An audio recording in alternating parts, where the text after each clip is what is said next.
From Citerio Stadium on the campus of Mandeville High School in Mandeville, Louisiana, it's Fighting Patriot Football via YouTube.com on JohnCurtisPatriots.com. This year, John Curtis Christian School is celebrating 56 years of excellence and is continuing to build champions for life. Tonight, the John Curtis Christian Patriots take on the Covington Lions in the Mandeville Jamboree. Tonight's Jamboree is the unofficial start to the 2018 season. Tonight's pregame is sponsored by Proud Yogi's Bears, Walter and Bill Sanchez, class of 1977, and younger brother Chris Sanchez, class of 1980. Proud Yogi's Bears, proud sponsors of Fighting Patriot Football. Good evening, everybody. Alongside fellow John Curtis Christian alums Robbie User, who's producing tonight's broadcast, my partner and good buddy Danny Wimpron, and Kevin Fayard. Gord Abear will be giving us updates from the sideline. Danny, with the season opener being less than a week away, we go to Landry Walker next Thursday night. The Patriots are going to use this Jamboree to fine-tune the offense and defense and the special teams. And this year, they have a good opportunity to be very good and very special. They're going to try to win the third consecutive Catholic League championship. And, of course, the all-elusive number 27 state championship in December. That's it, buddy. Look, the expectations are always there. First of all, I want to say thanks for having us back again. It's always great to be back up here with you and Robbie and just another year. But the expectations are always there, Kevin. I mean, as a Patriot fan, as a player, as a coach, as faculty, being involved in the school, it's state championship or bust. The Catholic League, you talked about it. We want to and have to do that again.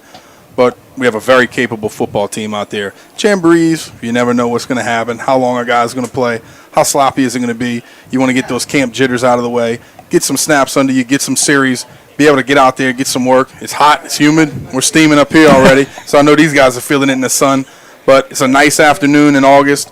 It's just going to be good to finally see the Patriots back on the field. Like I said, the expectations are high. There's certain individuals out there that we've been watching for the last few years that we're really excited to see on the field again. So just another year of Patriot football. We're excited about it. Good to be back here with you. Got a new deal here on YouTube and, of course, on JohnCurtisPatriots.com. But playing Covington, I want to give a shout-out to one of my former Voodoo receivers. He's the head coach, Hutch Gonzalez. Oh, that's right, that's right. So I want to say congratulations to him, and hopefully he's doing some big things here at Covington and, changing the way things go. So we're excited about that. But, Jamboree, what I want to see today, Kevin, is being able to control the football. Jamborees, a lot of times, center quarterback exchange. Yep. You see some fumbles, some offsides penalties. Just clean it up. Let's get out here, play some nice, crisp football. Get these guys in that are starters, get them out, get some scores, defense, make some stops, some big hits, and let's play some nice, crisp football. A lot of times in Jamboree, you'll see it a little sloppy, but tonight, hopefully, a different thing. Well, that's my point. I was thinking as you were talking here last week, we played a scrimmage against St. Paul's. Looked pretty good, but again, it's a post-camp scrimmage. How fresh were they? How fresh were we? Right. Though we did do some good things. To your point, we like to try to shore some things up, get the mistakes out the way, because remember, 3 years ago now, it seemed like yesterday, 2015, our first year into the Catholic League, we played Franklinton right here in the Jamboree, and we looked like the worst team ever. And I was, to be honest with you, it was a tie ball game. Remember, we had a chance to win it. We scored a touchdown, and we shanked the extra point, and it was a 13-13 tie. Yeah. The following week, we go play a very, very talented Landry Walker team who ends up winning the state championship that year in their classification. And that was the first time in my 30-plus years associated with John Curtis Christian School, we walk in with Rod Walker from the Advocate up to the press box. I was actually nervous. I had butterflies going into the game thinking, wow, we played as bad as we did last week. And then next thing you know, it was a 180. It was a totally different team. So, you can't really judge what happens in the Jamboree here toward next week. But you would like to play a lot better and have some momentum going into week one for sure. And that's the thing about the coaches. You and I, Robbie, we all played. So we know you're in camp, your legs are struggling, you're trying to get back underneath yourself. You remember in your plays, first time you really get out under the lights, so you want to make a big play, and a lot of times you just have to play within yourself. Of course, we're going to talk about that with the quarterback and some skilled players throughout the season being able to do that through the stretch. But sometimes in the Jamboree, you just got to take a deep breath, understand that whatever happens tonight, you're going to be okay. The film is going to show a lot tomorrow. Let's get through it. Let's get healthy. But let's play some nice, crisp football. Let's be leaders out there. Quarterback needs to speak up, command the team. Let's see who's going to step up tonight. Guess what? Jobs are still on the line. That's another thing. Yes. These guys are still competing out here. Just because it's getting to be late August, school started, first game's next week, you still want to prove something tonight. So when you get out there, you want to be able to do what your coaches tell you to do. You want to play well, tackle hard, do all the fundamental things that's going to carry on into the first game next week. And, of course, that's the big one. Well, of course, too, quarterback position, in recent years, up until Guggenheim took over as a freshman 2 years ago, wasn't that steady. Now we got a bulldog, a warrior, and I love him. Comes from good breeding stock, great parents. Yep. Keep him healthy. He has a chance to have a great junior year and hopefully next year a senior year. So I'm not worried about the quarterback position. Running backs, we're maybe a little thinner than we have in recent years, but we've got 3 capable guys that can do it. The offensive line is supposed to be one of the more saltier groups on the team. Go back to the 2012 team. Defensively, we probably defensive line's real strong. Defensive backs, linebackers might be a little slow, but we got some guys that are capable of making plays. Still gonna have to earn it. And all they got to do is listen to the coaches, run your right angles, do what we got to do, and they can make it. And of course, I said this: the silent MVP for most of the year last year was our punter, Austin McCready. Yep. And we're gonna have to really count on him this year with the athletic teams we'll be playing. I'm just use last year's game against St. Aug. I mean, until we were able to start clicking, and it was a good half of the game, maybe into the third quarter. It was, nip and tuck. We finally pulled away. Had Austin not punted as well as what he did flipping the field, who knows? We probably could have lost that game. I mean, he was huge. And I told his dad after that game, I said, look, Austin's doing a phenomenal job. I know he's not playing quarterback. He's a little disappointed, but that's his spot. That's where he can make the mark on our team playing. And really, I believe he was our silent MVP. No doubt about it, Kevin. And when we talk throughout the stretch of the season, all 3 phases of the game. Yeah. You just mentioned it. Having a solid quarterback, okay, that helps. Going in as a junior, as the leader and the commander of this team, is awesome. Right. You got to have that. So Colin solidified that, of course, last year and even prior, and to be able to have him coming into his junior year strong, healthy, solid as a rock. So we're ready. Defensively, we got to be able to play strong, play fast, play physical. That's the biggest thing. I want to see a lot of physicality out here tonight from the defense and see how fast we are. How's our team speed? Graduated a lot of DBs. How are these guys going to step back into their role? Tommy Fallbacher talked about tonight, might see some guys in some different positions than they were in camp. Yes. So let's see how these guys adjust. And then, of course, special teams. As the year went on last year, I think we got a little better. Yes. How are we going to make the next step transitioning into the 2018 season? Are we going to be like the Curtis of old, where we're returning punts for touchdowns, returning kicks for touchdowns, we're blocking punts, we're doing all the things that we need to as the third phase of the game to make these guys successful, go on to win another state championship? Well, and like last year's group, and I felt so bad for that senior group because they were some good leaders, and they really wanted that state championship.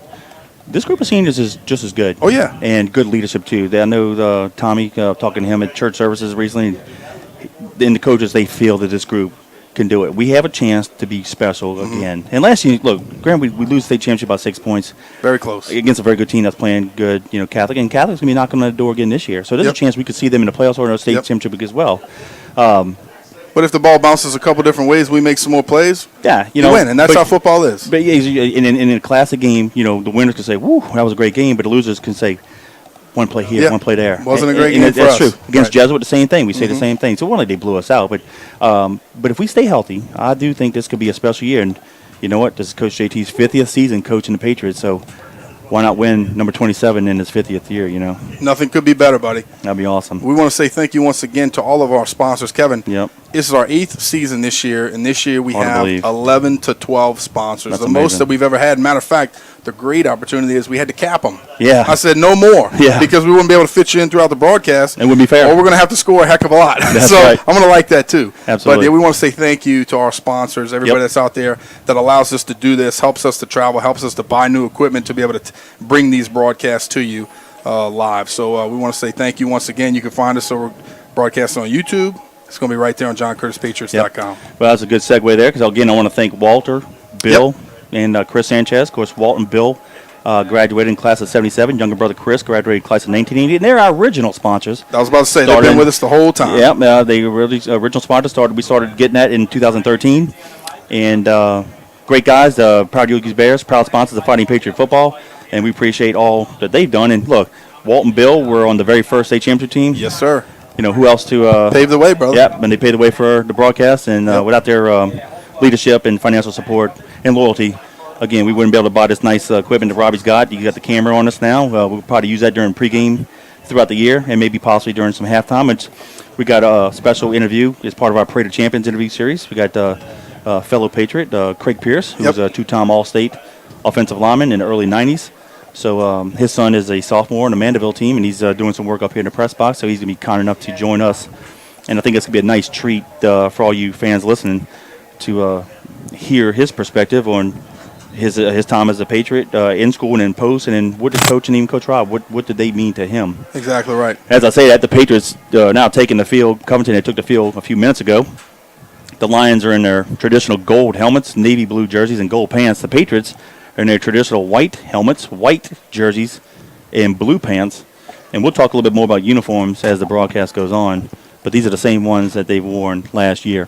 2 15-minute quarters tonight? Is that how we run the Jamboree? Two halves, 2 15-minute halves. So, yeah, I'm glad you brought that up. So, in the Jamboree, it's a modified game, glorified scrimmage, if you will. 2 15-minute halves. They will have a halftime and then come back with another 15 minutes, and that's it. So. Yep. And it's a good thing because, like we talked about, you got to kind of build into this. The heat is still here late August. Yeah. They're going to have these hydration water breaks. breaks. They're Yep. going to have the hydration breaks all throughout the months of August and September. Yep. But Coach talked about, I think Coach JT talked to us before the game. A couple years ago, Duke Riley, you know how he plays. Oh, yeah. He was running his butt off sideline to sideline in this Jamboree. He almost passed out. They had to bring him back on in a car across the causeway just to make sure he was okay with the rest of the game. So those are the things. You got to kind of build yourself up. You got to get your legs back underneath you. The kids have to understand the preparation that it takes to play on a Friday night, the maturity, eat a high carbohydrate meal. You got to keep a low profile in school. You want to be able to stay hydrated. All the things that it takes to take care of business on Friday night. Tonight's captains for the Patriots, number 23, Zachary Englander, number 46, Princeton Stevens, and number 97, Colby Ogeron. And the first victory of the season goes to the defense. The Patriots will kick it off to the Covington Lions, going left to right. And we're going to pause briefly as they play the national anthem and have a brief prayer.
Welcome back to Fighting Patriot Football on JohnCurtisPatriots.com via YouTube. We appreciate you guys joining us in this unofficial start to the 2018 season alongside Danny Wimpron and Kevin Fayard. We'll have Gordon Aver giving us reports from the sideline. Of course, our MVP, Robbie Utzer, has been working tirelessly all summer and in the last 45 minutes getting us up and running, so we appreciate his efforts.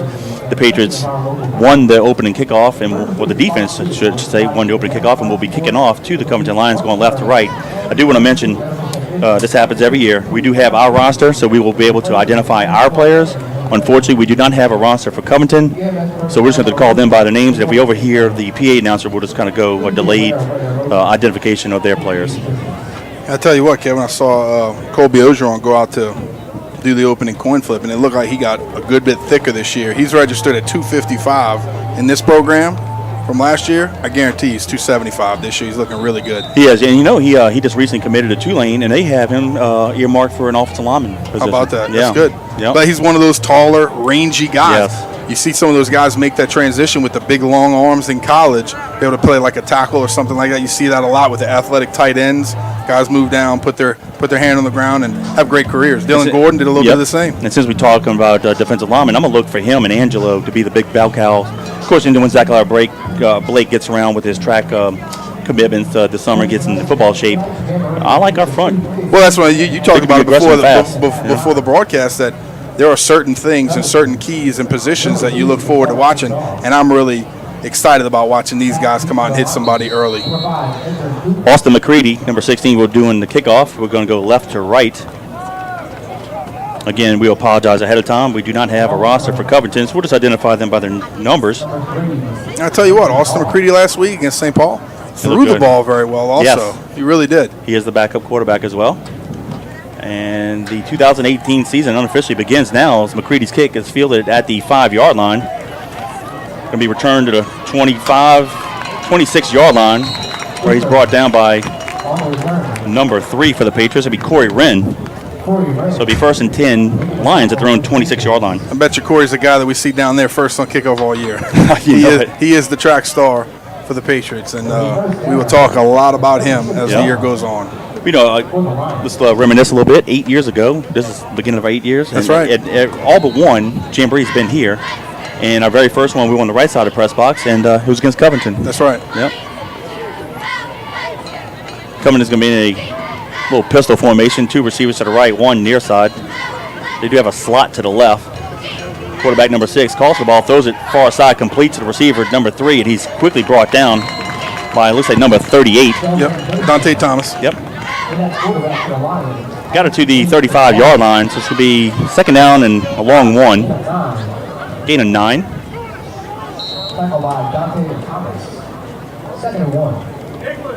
It is 14:30 to go here in the first half. Again, there's 2 15-minute halves here in the Jamboree. 2 receivers near side, 1 to the right. Quarterback takes the pass from center, hands it off, and he's tackled immediately. Ogeron and number 44. That's Jaden Barfield. Yeah, Jaden Barfield. Barfield we saw a little bit last year, Kevin. And we talked about he's a big body boy. We want to see him this year play on his toes a little bit. Yes. Be aggressive, get to the line of scrimmage, make your reads quick, and get in there and make some tackles. So good job by him getting in there, making the first play. And Jamboree, Kevin. Yep. Offensively, Covington wants to get the ball out of their hands. Their coach wants to call some nice, simple plays. Defensive front for us, let's get after the quarterback early, play on their side of the ball. He's a 6'1", 250 linebacker. Loss of 2, 3rd down and 3.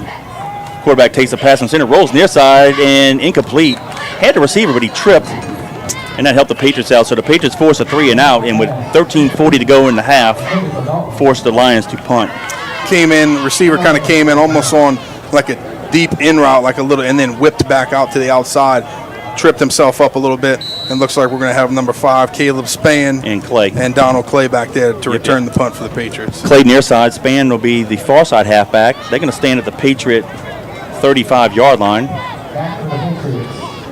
Caleb's just a sophomore, and of course Donald is a senior this year. And Donald is committed to the Southern Methodist University in Dallas. High snap. Low kick, near side. Clay fields it at the 35-yard line, has a lot of run room near side. He's at the 50, 45, cuts up the middle. And he's going to be tackled at the Covington 37-yard line, so a great return. He almost got the first down on the backside of the sticks. Good job of him just getting it, understanding you could hit that thing north. Had a few defenders, but he just knifed it forward, got all he could get, protected the football. Good job right there on the return by the Patriots, and we are going to see offensively number 14, Colin Guggenheim, once again come out here to lead this team as a junior. So with 13:27 to go in the half, 1st and 10 Patriots at the plus 38-yard line. On the right hash mark, the Patriots are going left to right. Of course, the Patriots are on the far sideline. We're on the visitors' territory, or home territory. Actually, we're the visiting team. But Patriots line up with twins receivers to the left. Guggenheim under center. He'll hand it off to the left side halfback. That's going to be Corey Wren. Over to center, gets it to just between the 35 and 34-yard line. Let's call it the 34. Gain of 4. Corey Wren, Kevin, checks in. Of course, they have him as an athlete on the program, which is fitting. He's a 165-pound junior. And on the other side, we got number 7, Makai Smith, running back, 6 foot, 190-pound senior. Now they move the ball back to the 35-yard line. So officially gain of 3. Patriots will line up with twins receivers to the left again. Smith, the near side halfback, and Wren, the far side halfback, send the receiver inside motion. Guggenheim keeps it, ducks it in the corner, and he's going to take it to the far side, and now I think he's going to get inside the 5-yard line to the 4. Be 1st and goal, Danny, with 12:36 to go in the half. Great job of Colin running that lead option. He attacks the line of scrimmage, and nobody was there for the quarterback. He ducked it inside, used his speed. I tell you what, I think he gets faster every year. He's just a step ahead of everybody else that's played quarterback forever. A 31-yard run there by Goog sets up this first and goal here. Just fun to watch. The ball is placed right in the middle of the field. We go 2 tight ends. We'll have a split out to the right. Guggenheim barking out the signals. He'll come near side. He'll keep it.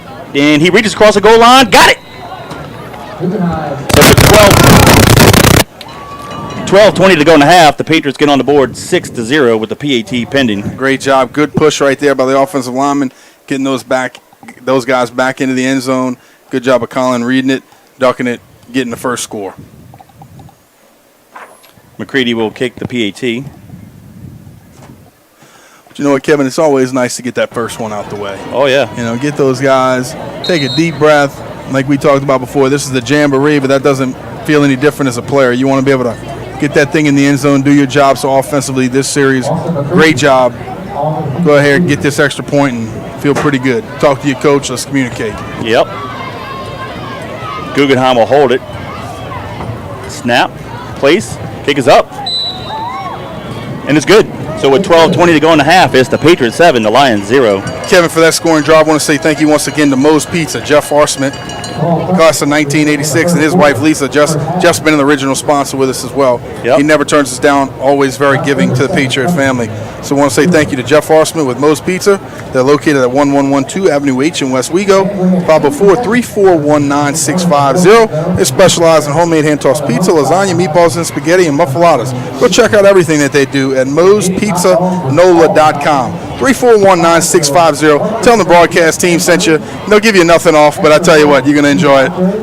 Moe's Pizza, we appreciate your support of the Patriots. Don't tell them you know Kevin and Danny because they'll add more to your bill. Danny, that scoring recap was a 3-play drive, 38 yards in distance, 1:07 off the clock.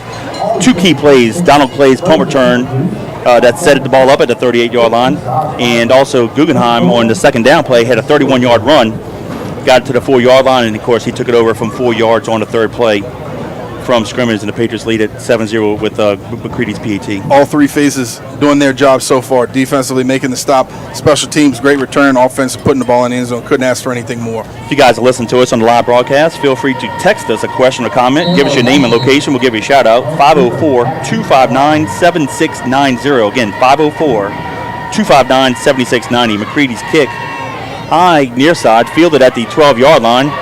20, 25. And we tackle at the 34-yard line. Danny, if you remember 2 years ago, it was in this game against Covington, and Covington ate us up on return yards. They ate us up on return yards, and I kind of blamed them. Well, and it did rain a lot during the camp, and we didn't get a lot of practice on the field. However, that was an omen for things to right. That year, we gave up more return yards. It was not like the Curtis special teams that we've seen. It almost cost us the victory against Rummel and a couple other teams. So, 1st and 10 Lions from their own 35-yard line. They gave them an extra yard near half mark. The quarterback dropped the ball, and he's going to jump on it at the 31, so a loss of 4.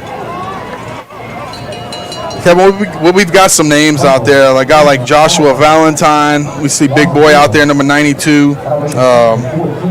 Is it 92? No. Trey Norman. Yeah, and then we have what's the other big guy I'm thinking of? Excuse me, Linus Noel. Some guys that we've seen over the last few years. So I tell you what, the good thing about it is we're seeing these players that have had the opportunity to contribute the last few years. They're getting on the field now as starters, making their mark. So it's nice to see in the Jamboree that these are guys that we've seen over the last few years. We got a pretty big defense too. Quarterbacks will keep it as we tackle for a loss. They're actually going to give it about a half-yard loss back to the 30-yard line. So in 2 plays, the Lions have lost 5 yards. 11:25 and counting here in the first half. The Patriots lead at 7-0. Yeah, Trey Norman, another one, number 92, freshman defensive lineman that's in there that we have not seen. But, of course, you got to mention Big Angelo Anderson, number 98. Yep. Colby Ogeron that we've talked about already. Oh, 48, excuse me. And then the DBs, we'll kind of run them down. You got Brenton Clofer in there, Caleb Spann, Dominic Brown, Donald Clay, and then on the far side, you got number 38, Dante Thomas. Yep. 3rd down and 15. Lions, low snap. Fumble again. The fumble, and the Patriots recovered it at the 28-yard line. I tell you what, number 2, Dominic Brown, wanted the scoop and score on that one, and our guys just did a good job, heads-up play, jumping on it, securing it, getting the offense the ball back. Big number Norman, number 92, scooped it up. So with 10:47 to go in the half, the Patriots have it 1st and 10. Down they move it back to the 29-yard line. But, Danny, that's 2 consecutive series where the Patriots have it in plus territory. You can't ask for anything more, Kevin. Good job. You talked about that salty offensive line, that we are a kind of more experienced group, strong group up front, done a good job. Last series did great. Want to see a little bit more of them now. The ball's on the near hash mark at the 29-yard line. 10:47 to go in the half. Again, Twins receivers to the left. Wren, the left side halfback. Smith, the near side. Guggenheim fakes it in the line, throws it back wide open as the receiver, number 85, caught, and he's tackled to the 3. Number 85, that's going to be Connor Ogeron, 6 foot, 188-pound freshman tight end. Yeah, Connor looks more like a receiver. Did a good job of sneaking out the backside as a tight end. Colin put a good ball on him, and that's another thing, Kevin. This year, I want to see Colin do is be able to make the easy throws. You know, when they have a guy wide open, just put a nice touch pass on him, get a completion, get a first down. Let's move those sticks. Yep, 2 tight end set. It's split out to the left. We're going to have Chauncey Crummett running back on the left side. Let's see if they give it to him over to guard. They do go that way. Chauncey hammers it in the end zone for 6. That was a gimme. Yep. So with 10:24 to go in the half, the Patriots extend the lead 13-0 with the PAT pending. Yeah, Chauncey's one of those guys that he's number 4, running back, 6 foot, 195 pounds. He's a junior, part of that special junior group. And I tell you what, when he gets the ball like a bulldozer, he gets off the bus, he looks like a 30-year-old man. And he's been like that since he's been in 8th grade, but probably not a guy you want to get in front of and try to tackle, but a good job of him thundering it home and getting into the end zone. Yeah, Chauncey played linebacker for us last year, but now and we need him we back. loved him. Yeah, absolutely. We loved him. We loved him as a linebacker last year. Ran all around the field, making some big hits and some big collisions, and he's just got that tenacity and that toughness that you want to see on the field, especially as a defender. Patriots line up for the PAT, and there's a flag on the play. Offsides on Covington. Okay, well, let's decline it and kick the ball. Here we go. That's what we're going to do. Decline it, try to get this extra point in. Guggenheim will hold.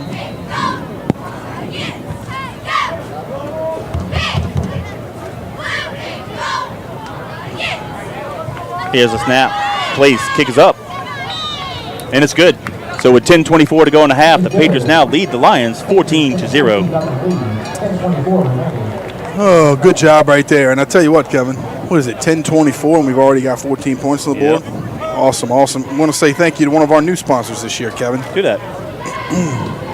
Our new buddy, Adam Ackle. He's an alumni. I want to say thank you to Prep Fan Sports, your one-stop sports shop. It's conveniently located at 70452 Highway 21 right here in Covington. Prep Fan Sports offers a wide variety of sporting goods. Brands like Adidas, Under Armour, Easton, Wilson, Louisville Slugger, DeMarini, and Rawlings, to name a few. Prep Fan Sports can accommodate all your team's uniform and equipment or individual player needs. Please call Prep Fan Sports and ask for Adam or Jeff at 985-400-5552. 985-400-5552, or go see them right there on Highway 21 in Covington.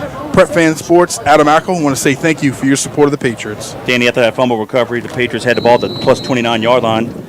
2-play drive, went 29 yards in distance, 23 seconds off the clock. The big play was the pass 26 yards to Ogeron to set up the first and goal. And, of course, Crum took it over from 3 yards. McCready's kick is behind in near side, fielded at the 8-yard line. 15, broke one tackle, and he's been shoved out of bounds at the 20 by a host of Patriots. But, Danny, that was a 23-second drive. So the Patriots kind of looking like we were in 2012, where we, if we had the ball longer than a minute 10, that was a long drive. No doubt. We've had a minute 7 drive and a 23-second. But I tell you what, when the defense does their job like that, Yeah. That's half the battle. So good job of them getting us the ball back in great field position. Yep. And kickoff team pinned them inside the 20 again. Again, the ball looks about to be about the 19. So good job the last couple series by the defense, and let's see them do it again. As a reminder, you can interact with us during the live broadcast. Send us a text to 504-259-7690. 504-259-7690. And give us your name and location. We'll give you a shout out. Covington quarterback's under pressure. Throws the ball. Is complete for a short gain. Now they're going to say he juggled it out of bounds, so it'll be incomplete. Second down 10. 10-14 to go in the half. The Patriots lead at 14-0. Yeah, I think that's probably what Coach Gonzalez is going to do. Just try to get the ball out of the quarterback's hands. Like I mentioned before, take a deep breath, be able to relax. I know a lot of coaches try to get their quarterbacks comfortable, especially when you've had 2 series of, you're basically sitting on the bench after 3 plays, 3 and outs. So good job of those guys trying to mix it up, get their guys involved, and our guys really being right there to make the play when we need to. Yep. They'll keep the ball on the near hash mark. 2 receivers to the right, 1 near side. They do have a slot near side as well. Shotgun formation. Quarterback hands it off to the running back. Comes near side. And Danny, he barely got 1 yard. Got hit the backfield, but fell forward to 1. Our guys are swarming really, really good, really well. Trey Norman, a young freshman defensive lineman, playing really well so far. We'll go over the schedule in a little bit as well. We got 3 of our first 4 games of the season will be on Thursday night. So looks like you and I are going to have our Friday nights and our weekends extended a little bit this year. Gotta have them back, baby. There you go. We don't mind. No. 3rd down and about 8. They gave him 2 on that. 2 receivers far side, 1 near side. Quarterback calls for the pass from center. He rolls his right, throws it high and out of bounds, incomplete. And they have not gone the first down yet. So good job of him getting rid of it. We have Patriots in pursuit. It looks like they're going to send their punt team back out wisely. And a good job by those guys. Another 3 and out by the Patriots. Yep, Span and Clay will go back deep for the Patriots, and they're going to stand around the Patriot 47-yard line. Kevin, I want to see Span get his hands on the ball. He's only a sophomore, 5'11", 180 pounds, and let's see where he's at. I want to give a shout out. Our first text of the year comes from Matt Jane. Listen to us in Puerto Rico. There you go. That a boy. Thank you, Matt. We appreciate you. Yes, see, sir. We are worldwide. That's right. That's awesome. Of course, and Jeff Bonet, class of 95. He watches from his new home in Ponchula. Thank you, Jeff. Clay misfielded. I think he touched it, and looks like Covington got the ball at the 44-yard line. How do the referees call it? Did he touch it? Yes. Yeah, so the first turnover to Patriots goes over on a muff punt. The near side official was waiting for the guy at midfield to make the call because he didn't want to, but I think that's the right one. So with 9:11 to go in the half, Covington takes it over 1st and 10 at the Patriot 45. When you get indecisive like that, just scoop it up and fall down. In that case, you can't. Do a pick it up because you get too close, you touch it, now you're in no man's land. Well, a couple of years ago, that was really frustrating for you and I because us fielding those punts, it was terrible. It was not good at all. So hopefully this year, but you know what? That's what Jamborees are for. Yep. Get in the film room, talk about it, pound it in their head to where we don't make the same mistakes come week 1. 1st and 10 Lions at the Patriot 45-yard line. 2 receivers to the right, 1 near side. They do have a slot near side as well. Pistol formation. The quarterback calls for it, hands it to the running back, and goes nowhere. Ogeron just wraps him up and bear hugs him. Throws him to the ground for no gain. Want to give a shout also to Cindy Drake. She's watching from work at Oshner Hospital, cheering for that O-line. There you go. We appreciate you, Cindy. She's a loyal listener as well. Of course, as Jeff Bonet. And I want to say Matt's going to be the first person to ever text us from Puerto Rico. Now, we've had some people in the Caribbean islands, and we've had people from Afghanistan and you mentioned the Iraq. World Wide Web. We're able to touch a lot of people, and it's nice when people can check in with us and tell us where they are. Sean Ruiz, his godfather, texted us from a couple oil rigs a few times. So that was pretty cool in years past. So, yeah, Matt wins the first Puerto Rico text. Quarterback rolls near side under pressure, and he's going to be dropped for a huge loss back to the 30-yard line. Nice job. Number 58 for the Patriots. That's going to be Joshua Valentine. And I'm going to date myself here, Danny. 1985, I played, well, actually I was on the sideline as a freshman, but we played against his dad, Leonard Valentine, at John Ehret. Josh has done a good job for us, and like he's a name I mentioned earlier because we saw him a good bit last year. He's a senior outside linebacker, about 6'1", 205 pounds, and he's calling his name a lot this year. That is a tackle for loss for 20 yards, back to the 35-yard line. Those are the kind that are going to drive a coach crazy if you do that during the middle of the season. You got to get rid of the football. Don't take a sack. Don't take a huge loss like that. I want to give a shout out to Randy Bethurn. He's listening to us. Watson says sounds good and the video's perfect. We appreciate that. Of course, Robbie has done a great job all summer getting YouTube lined up for us. Here's a pass deep down the middle of the field and incomplete. Would have been shy of the first down, but that's going to be now 4th and long with 7:45 to go in the half. Clofer did a good job timing it up, tried to get that thing out front in his highest point. Just couldn't quite do it, but a good job of tipping it down, bringing up 4th down for the Patriots. Of course, Randy's son, youngest one, Peyton, just graduated. Yep. So he's kind of empty nesting it, but that's what's thanks fun. for being loyal, That's Randy. what's fun Appreciate about this, man, is we're able to see these kids.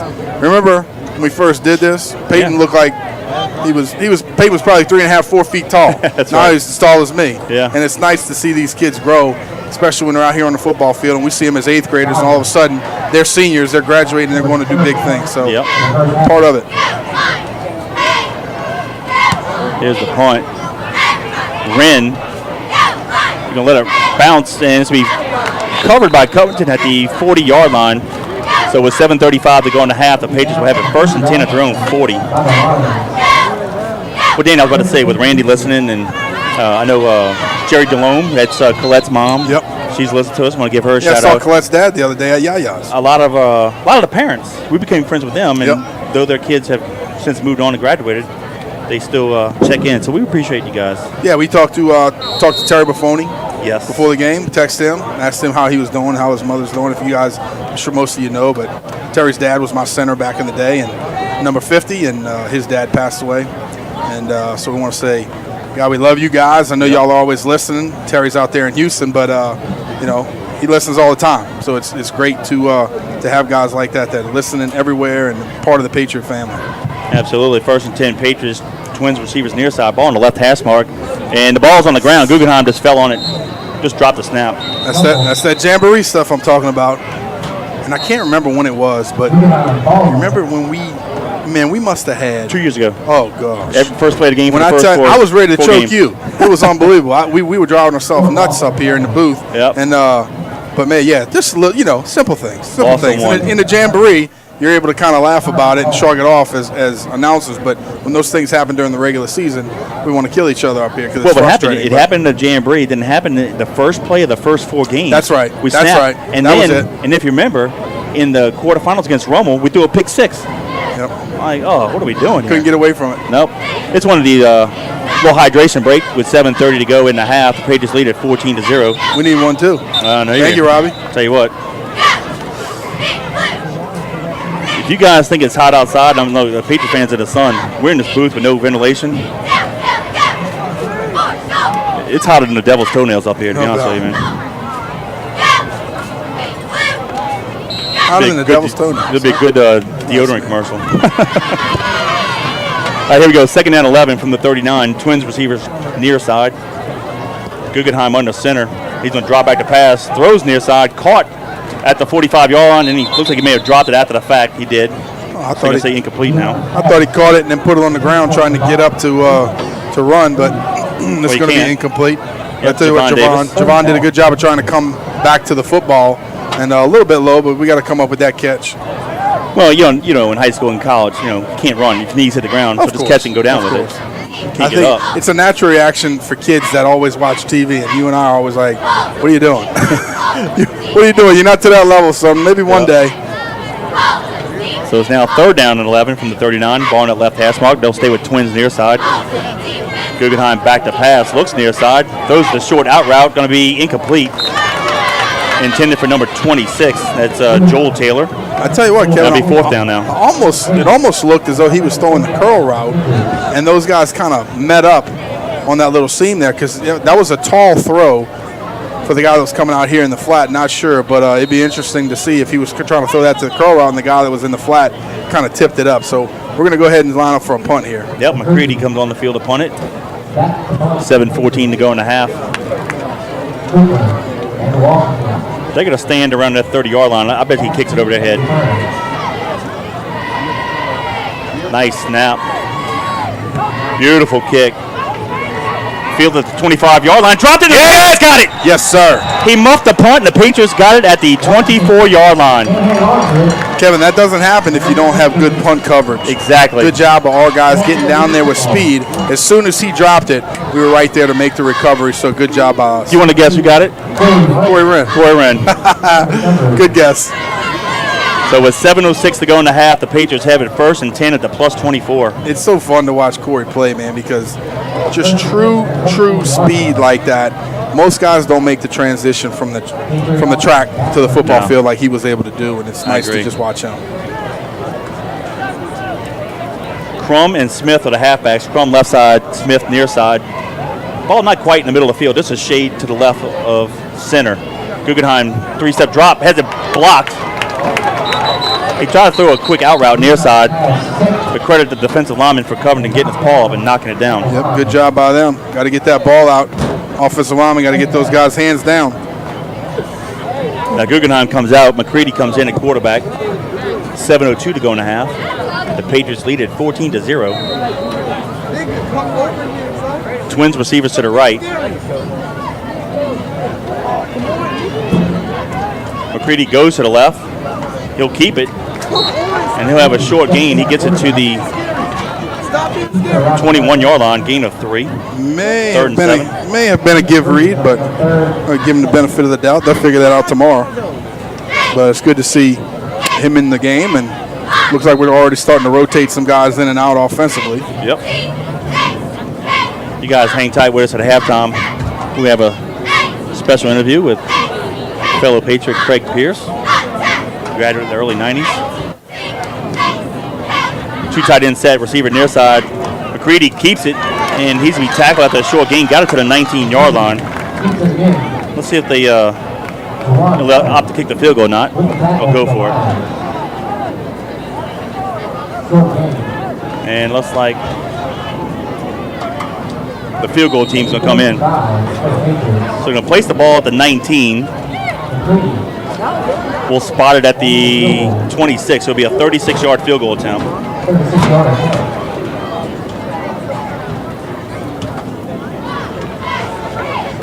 And they jumped off sides, and that's not going to be a first down, though. It'll be 4th and 1, but do you go for it here? No, I think you give him an opportunity to kick a field goal. In the Jamboree, sometimes it's not about distance. It's just about the pressure, being able to kick it on the field, have that serious rush. That's not inside the. But with the 4th and look, it's actually 4th and less than a foot. Maybe you go for it then. And it looks like that's typically 4th in inches. I don't know, Gordon, if you can hear us, how far? Okay, he's giving me he got a little technical issue down there. It looks like about maybe 6 inches. He gave me the hand motion. I can see it from this far. Yeah. We always have technical issues here in Mandeville. Yep. I'm going to go for it here. 2 tight end set, split out to the left. Googs can keep it if he wants it, left or right of the center. And he'll go to the left. He has the first down and then some. Got it to the 10-yard line, so it'll be 1st and goal with 5:28 to go in the half. Well, we've said this a lot, Kevin. Any time that it's 4th down or 3rd and short, our offense is built to run into the line of scrimmage. The quarterback gets into the line of scrimmage as we run the plays, and the running backs come down with a full head of steam. So it's pretty tough to stop the Patriots. Yep. On 3rd or 4th and short. They're going to place the ball on the left hash mark. 1st and goal from the 10. 2 tight end set, split out near side right. Crum, the left side halfback. Smith, the right side halfback. Googs drops back to pass, looks near side, throws it to the tight end, incomplete, into the hands of Princeton Stevens. And Princeton is forced to play tight end. He moved from the defensive side to the offensive side because LaVon Williams got hurt in spring, and unfortunately he's done for the year. So we had to do some shuffling during the offseason. And to show what kind of teammate and team player that Princeton is, he decided, I'll move from defense to offense. I'll do it. Of course, yep. And play with his dad, Terry. Like, really good athlete, and good to see Princeton out there getting on the field, get some playing time. 2nd and goal from the 10-yard line, 4:52 to go in the half. Same formation, 2 tight ends split near side. They're going to give it to Smith. No, that's number 1. Should be Goins over to center. He was a near side halfback, and he got it to the 5-yard line. So it'll be 3rd and goal from the 5. Again, if you listen to us on the live broadcast, send us a text at 504-259-7690. 504-259-7690. Give us your name and location. Give you a shout out. 428 and counting. 3rd and goal, Patriots from the 5. The ball's going to stay in that left hash mark. Crum, the left side halfback. Smith, the right side halfback. We do have a receiver near side. That's going to be Span. 2 tight end set. Guggenheim hands it off to Smith. No gain. Stopped at the 5-yard line. So it's going to be 4th and goal from the 5. Good job by Covington's defense getting up there and playing tough.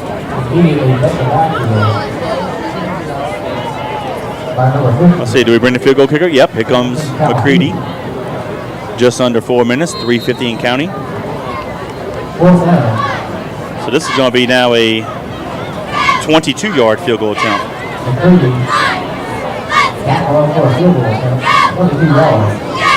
Should be an easy kick here for Austin. Here's the snap. The place kick is up and it's good, but there's a flag on the play. False start on the Patriots. Let's see what we have here. So that's going to move us back 5 yards. That'll be a 27-yard field goal attempt. 5-yard penalty. By the way, the ball went through the uprights, so I don't think that extra 5 yards is going to matter. No, I don't think so either. It was a sniper, took out a fan right in the stands right in front of us. I tried not to laugh, brother, but you got me. He's okay, though. Might have a bruise on his shin tomorrow. Yeah, I think so. All right, 3:24 and counting. 27-yard field goal attempt. Snap, place, kick is up, has the distance, and it's true. So with 3:16 to go in the half, the Patriots now lead the Lions 17-0. 17, Lions, 0. But you got to like that, and that's a strong leg because that come in handy in these tight ball games that we'll be playing this year, Danny. And that's the thing, Kevin. You never know down the stretch of a football game or a season when are you going to need the special teams to come up big. I can't tell you how many times in the early and late 90s where we needed the big play, and all of a sudden, boom, we got a big return. Or you never know down deep into the playoffs, that kicker's going to have to line up for a 40-yard field goal and the game's on the line. That's why I love situations like this in the Jamboree. Just get it out the way. Precious points. Oh, no doubt about it. And Kevin, for that scoring job, I want to say thank you to some of our always sponsors like Plum Street Snowballs, uptown location, located at 1300 Badette Street in New Orleans. Metro locations inside Lafayette Park at the concession stand, the splash pad. And go check them out. And, of course, always for the special event, birthday party, anything you got going on, wedding, anything, 504-256-3298. Give Tony Curtis a call with Plum Street Snowballs, 504-256-3298. Plum Street Snowballs, we appreciate your support of the Patriots. That took 3 minutes, 50 seconds off the clock, excuse me. And that was a 27-yard field goal attempt. And made by Austin McCready. The Patriots lead at 17-0. McCready would be kicking again left to right. Deep kick. And this can go in the end zone for an automatic touchback. So the Lions will have it 1st and 10. Throwing 20. Good job of kicking that thing through the end zone. Doing the job yourself. Kicking the ball. Don't have to leave it up to your kickoff team. But I tell you what, they've been screaming down there today, making some nice plays, putting the hat on the hat. So once again, we're going to have the defense come out for the Patriots, and looks like the starters are back out. So hopefully with another big stop or another big play. And I tell you what, this is the type of defense where we have some old, experienced kids. Expect some points to be scored on the defensive side of the ball this year. I agree. First time in the game, the quarterback, nope, he's not on the center. They have a slot almost darn near past the guard, but Angel Anderson said, nope, we'll have none of that. Ogeron's in on the tackle, as is number 44. Barfield and a couple other white jerseys. 3 minutes to go in the half. Speaking of Matthew Jane, that Texas from Puerto Rico, that's his son, number 6. Matthew, he's a junior, 5'9", about 190 pounds, good-looking kid. And he's made some plays the last couple of years. Well, I was about to say, the good thing is he's just another experienced member of the defense that's going to step up and make plays for us. You know, he hurt us being out. He was injured with a knee injury last year. That's right. We had a hard time filling his position. Pass completed near side. Broke one tackle, but then Barfield polished him off at the 21-yard line. And there's going to be a timeout on the field. Patriots call timeout. So with 2:29 to go in the half, it'll be 3rd down and 9. The Patriots call timeout. They lead the Lions 17-0. And all of those defensive coaches, of course, they're out there just studying the formations, where we are, who's in the game, what kind of personnel does the other team have when you call timeout. It's just like halftime. We always talk about it at halftime. Open the communication up. What are you seeing? Who's out there? Where are their shifts, their motions? How are they blocking? What is the technique? So coaches do a great job. I see Coach Lance Rickner out there, Jay Pittman, a bunch of the Curtis guys, Coach JT and everybody out there talking to him. Tommy Fallbacher trying to get these guys right. Daryl Howell, we spoke to a bunch of them before the beginning of the game. And I tell you what, we're just excited about seeing these guys back on the field. Yep. And I'll run down the we don't get a chance to do it during the second half. Definitely during a little post-game recap, I'll do the schedule for the season as well. Next week when we go to Berman, when we open up on Thursday night, in that bunker, it's going to be equally as hot in that sweat box there. Oh, dude, that thing is always rough. It's almost like, I was about to tell you. We have to break out the old Patriot Speedos for that game. I'll tell you what, it actually might feel better with the door open. 3rd and long, quarterback steps up the pass, throws it far sideline, and it's going to be out of bounds. Throws it out of bounds again. That's one of those things they're going to have to work on, Kevin. I know he's feeling the pressure. I know we're in his face. But as a QB, you got your playmakers out there. You've been trusting in them all camp. Trust that they're going to make a play. Throw it up. Try to give a guy a chance. But when you throw it out of bounds, you give him no chance at all. Robbie will get the headset and mic ready in a few minutes. We'll do our first half recaps, and we'll have Craig Pierce, part of our Parade of Champions interview series. That's been a nice little addition to our broadcast. Here's the punt team on the field for Covington. High snap. Low line drive kick going to be fielded at the 45-yard line by Corey Wren, and he's going to be tackled at the Lion 46-yard line with 2:14 to go in the half. And good job. Patriots get the ball back. Great field position once again. Kevin, anytime you could play on their side of the 50, you're doing great defensively and special teams wise. This is our 5th offensive possession in the game. We started off at the plus 38, the plus 29, our 40, and we punted the plus 24, now the plus 46. And every time we've hit on the plus side, we've scored points. There you go. 2 touchdowns and a field goal. I like that stat. Yep. Ball not quite in the middle of the field. Guggenheim under center. Splits to the left end to the right. Could be a draw play to Goins. He loses 3 yards back to the 50.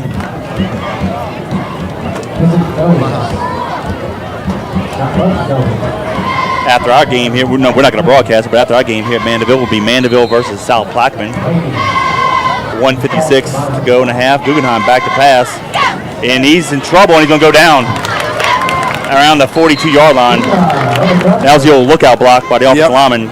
It was nothing but Navy jerseys in Guggenheim's face. Well, you never know if that's a running back needing to step up or offensive lineman having to turn back, but that one was you see that one from the very start. You got to do a better job of showing that, especially when you got a guy like Guggenheim back there. You got to protect him. The Jamboree would need him for this entire season. 1:25 and counting. The ball's at the Patriot 42. We have to get it to the 38 for a first down. So you might as well just send a couple guys deep and heave it. See what happens. We're going to give it to the running back over the middle instead. And we'll get it to the 47-yard line. So this will be 4th down and long. I'll tell you what I like, though, about these offensive linemen.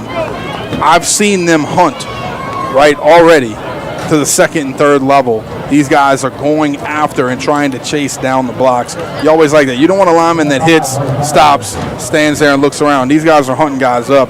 Linebackers, defensive backs, they're going to go get them. We got Team Godfrey coaching the line. Of course, Jerry needs some help, and his younger brother, Brandon, stepped up and helped. Who was on that 2012 National Championship team, finished his collegiate career at Nicholls State. Now he joined the staff, and that was a salty offensive line back in 12. Oh, no doubt about it. No doubt about it. Probably, I mean, I'd hate to say the best, but one of the best ones we've ever had for sure. We've had some salty guys in the 70s and 80s. No doubt about it.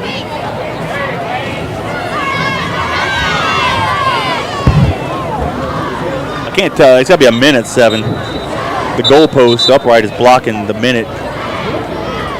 So it'll be about a minute 7 to go. 4th and 15 from the Patriot 47. We're going to punt it. I'll give a shout out to the team and a daughter, Marin. Looks like her parents will listen to us. Marin's on the film team, so we appreciate her efforts. And thank you for listening and for checking in. Yeah, you guys have no idea how much it takes to put one of these broadcasts together, and all these kids do to help. So we appreciate Marion and all the other work. McCready crushes the punt back to the 15-yard line. It's fielded. It comes near side, has a little room, and breaks 2 tackles. Nice He's block. a 30, 35, and shoved out of bounds around the 37-yard line. So with 54 seconds to go, it'll be 1st and 10. They're going to move it back to the 37-yard line. Yep, near side. So Good Covington job. have it 1st and 10. Good job by Covington putting a nice punt return together. Got to put a smile on their face and something positive for tomorrow in the film room. I miss that, the wall to the ball and us getting it, because how long have we lived on that? Man, I tell you what, and to see some of those crushing blocks that you would have. Of course, they changed the rules. Can't do that no more. 2 years ago, and made it a little bit more difficult. It's got to be more of a shield than a kill shot like we've seen for a long time as Patriot fans. Yeah, those poor guys never saw it coming. No doubt about it. 3 receivers to the right, 1 near side. The quarterback takes the pass and center, throws it far side, going to be incomplete. And again, if you just joined us on the broadcast, we apologize for not being able to identify the Covington players. There is no program for the Covington players, so we'll decide to identify them by numbers. Good job right there, number 9, Donald Clay, in the coverage. Ran a nice high whip route again by the receiver and did a good job coming back in, falling in on the quarterback. Threw it a little bit too far. 2nd down, 10 Lions, 49 seconds to go in the half. The Patriots lead at 17-0, and the ball is at the Covington 37. Split trips to the right. They'll stay in that pistol formation. The quarterback takes the pass from center. Looks to his right. He's in trouble. He rolls his right. Has a lot of room to run. Crosses the line of scrimmage and gets hammered at the 41-yard line. That was Matthew James. Yeah, ripped him. Just dropped him right there on the spot. Good hit right there. Kevin, you know as well as I do, the better rush you have, the better the DBs are going to play and perform and look. Good job. Right as the quarterback took the snap, he tried to set up and he had to evade, take off to the right. He did a good job getting some yardage, but I tell you what, he has not been able to sit in the pocket. 3rd and 6. They're going to hand it off on a delayed draw, if you will, and he's going to go nowhere. Nice tackle. Great right job there. by Spine. Caleb Spann falling back in, doing a good job chesting him up, bringing him up high, getting him down. Good job so far by the defense. Looks like the Patriots may have called a timeout. They do with 2 seconds. Well, the clock kept running, but I thought we called a timeout. Let's see, do they give it to us? Oh, Coach JT said don't worry about it. So that's the end of the first half. It's the John Curtis Christian Patriots 17, the Covington Lions 0. Kevin, of course, our boy's been with us for a couple years now. I want to say thank you to our premier halftime sponsor, Fabacher Health Direct Primary Care. He takes care of me and my kids and my wife and our family, and he's done a great job over the past couple years that he's been over there on Jefferson Highway. So I want to say thank you to Fabacher Health Direct Primary Care. Check them out. They have monthly, quarterly, or yearly payments, in-house pharmacy with discounted meds for members, discounted labs, imaging, x-rays, ultrasounds, $50 a month. Perfect for employers that can't afford expensive insurance premiums. Same-day appointments, and always makes you feel right at home. Go see Dr. D at 8231 Jefferson Highway in Harahan, or give him a call, 504-336-4400. Another thing that they've added this year is they are helping people lose weight. Losing weight isn't easy, but they try to make it simple with Ideal Protein Protocol. So Nicole's over there at the clinic running the Ideal Protein Protocol plan. So if you're interested in that, go check them out. Go see them. I'll give it to you once again. The address is right there in Harahan, the old Rite Aid. Now it's a Walgreens. Check them out at 8231 Jefferson Highway in Harahan, or give Donald a call. Tell them Danny, Kevin, and Robbie sent you. Fabacher Health Direct Primary Care. I want to say thank you for your support of the Patriots. Isn't it like also having a doctor in the family? And it's like having a doctor in the family. Boy, I tell you what, I can't get a thing past you. You're You're awesome. And you're right, because I tell you what, the best thing about it is, Kevin, Ash and I, something comes up with the kids, we need something, we text them, we call him, it's like right away, we get in, he sees us, very professional, and the kids love him. Yep. Finley, my little 3-year-old, Dr. D. Here's how the first half recap here. The Patriots, after a stellar defensive series 3 and out, went on a 3-play, 38-yard drive, took 107 off the clock. Guggenheim took it over for 4 yards. McCready's PAT made it Patriots 7, Lions 0. Then got the ball back quickly at the 10-21 mark. Chauncey Crum had a 3-yard touchdown run. McCready's PAT made it 14-0, and that capped off a 2-play, 29-yard drive, took 23 seconds off the clock. And in the last score of the first half of the Patriots, with 3:16 to go in the half, McCready had a 27-yard field goal, and that capped off an 8-play drive that took 3:50 off the clock, and that's where we stand at halftime. The Patriots lead the Lions 17-0. Your thoughts on the first half? Well, really good, Kevin. I mean, three phases of the game: offense, defense, special teams. So far, we got 17 points on the board. So offensively playing pretty solid. The offensive line is getting a great push, making the right reads, doing the proper things. Playmakers are there. We got a lot of team speed this year. Got some good athletic guys back there, running back and receiver. Defensively, really couldn't ask for more. Of course, I'm going to want to see some takeaways maybe in the second half, and you're going to want to build on a lot of things. But defensive line, these guys are getting pressure on the QB, playing really well. Special teams, doing a good job so far. Got to shore some things up. Of course, you always make mistakes, but for a Jamboree, first half, good job. A lot better than it was 2 years ago, that's for sure. Something we started 8 years ago in our very first broadcast season. It was the night of Coach JT's 500th career victory. It was basically the start of what we call now the Parade of Champions interview series. So when we see fellow Patriots in the stands, or if we know in advance, once we'll be in the area, like in Baton Rouge, we've had Mark Bowen, a couple of the guys in the area. We've made some pre-arrangements for them to come and join us at halftime. And tonight's special guest will be Craig Pierce. Played offensive line for us. At the end of the 80s into early 90s was a two-time All-State offensive lineman under Coach Rob. So when Robbie sets up the camera here, we'll get him in here. But in the meantime, we can still talk. But Craig, thank you for joining us on the broadcast. We appreciate you, man. How are you? Good deal. Let's see if we can Rob get this mic turned up real quick. He's going to work on that. There we go. Can you hear now? Yeah, thanks for joining us, man. We appreciate you. Yeah, it's nice to be here. Nice to be here. Good surprise. Good. Hey, real quick, Craig, for our listeners, just tell, when did you attend John Curtis, the years, and what sports and/or activities were you involved in school? So I started going in 5th grade. I guess that was in 1985, and graduated in 93. And while I was there, of course, when I was younger, I played football and basketball, and then as soon as I could, I played baseball. Nice. And then in high school, I played just football and baseball. Good deal. And, of course, we would have mentioned you played for Coach Rob. Talk about that experience, what Coach Rob meant to you and just being part of that group. It's still hard for me to talk about Coach Rob without getting choked up. I know. I get teary-eyed every time. He was truly a father figure in my life. Just an awesome influence. You know, from being my position coach to being a teacher to being a mentor to being part of FCA and being a leader and as a Christian mentor. And, you know, he walked it and talked it, you know, and it was just an amazing experience. And I'm blessed to be part of his life. Before I turn over to Danny real quick to add to that, I consider him the perfect Patriot. You know, he did everything, like I said, by the book as a man and a Christian and everything. What is a perfect example of what a Patriot, how they should conduct themselves in life.